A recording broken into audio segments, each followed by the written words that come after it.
क्या आपको पता है कि आज आपकी बाइक गाड़ी में जो भी पेट्रोल भर रहा है वो 100% पेट्रोल ही नहीं, जी हाँ, उसमें इथेनॉल भी मिलाया हुआ है।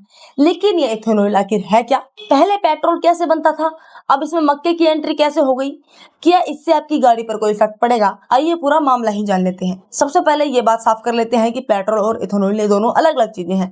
पेट्रोल आज भी धरती से निकलने वाले कच्चे तेल यानी क्रूड ऑयल से ही बनता है। इस कच्चे तेल को रिफाइनरी में ले जाकर प्रोसेस किया जाता है, वहीं से पेट्रोल, डीजल और दूसरे ईंधन तैयार होते हैं। पहले गाड़ियों में जो भी पेट्रोल मिलाया जाता था वो लगभग पूरी तरीके से कच्चे तेल से ही बनता था। लेकिन भारत हर साल अपनी जरूरत का बहुत सारा कच्चा तेल विदेश से खरीदता है। इसी पर देश का भारी पैसा खर्च हो जाता है। इसीलिए सरकार ने फैसला किया है कि पेट्रोल में देश में बनने वाले इथेनॉल भी मिलाया जाएगा। अब सवाल यह है कि इथेनॉल क्या होता है? इथेनॉल एक तरीके का बायोफ्यूल है। इसे फैक्ट्री में गन्ने, मक्का और दूसरे अनाजों को प्रोसेस करके बनाया जाता है, फिर इसे पेट्रोल में मिलाया जाता है। पहले ज्यादातर इथेनॉल गन्ने से बनता था, लेकिन अब तस्वीरें बदल गई हैं। सरकार ने मक्के और दूसरे अनाजों से इथेनॉल बनाने का काम तेज कर दिया है। इसकी वजह साफ है, गन्ने में बहुत सारा पानी लगता है। अगर गन्ने से ही लगातार इथेनॉल बनाया जाए तो चीनी का उत्पादन कम हो जाएगा। वहीं मक्का कम पानी लेता है और देश में कई जगहों पर मक्के की खेती की जाती है। यही कारण है कि अब मक्का इथेनॉल का सबसे बड़ा कारण बन चुका है।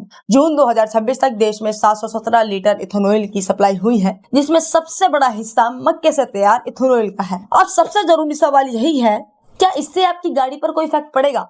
अगर आपकी गाड़ी E20 ईंधन के लिए उपयुक्त है तो सामान्य तौर पर इसका इस्तेमाल किया जा सकता है, लेकिन कुछ लोगों को माइलेज में हल्का असर महसूस होगा।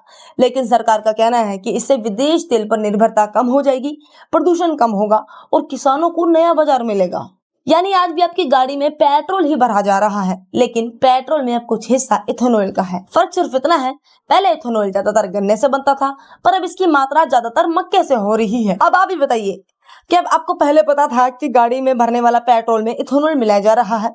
अब आपको इथेनॉल वाला पेट्रोल खरीदने में क्या क्या दिक्कतें आ रही हैं, नीचे कमेंट में अपनी राय जरूर दें। और ऐसे ही यूनिक टॉपिक्स के लिए हमें फॉलो करें, सब्सक्राइब करें।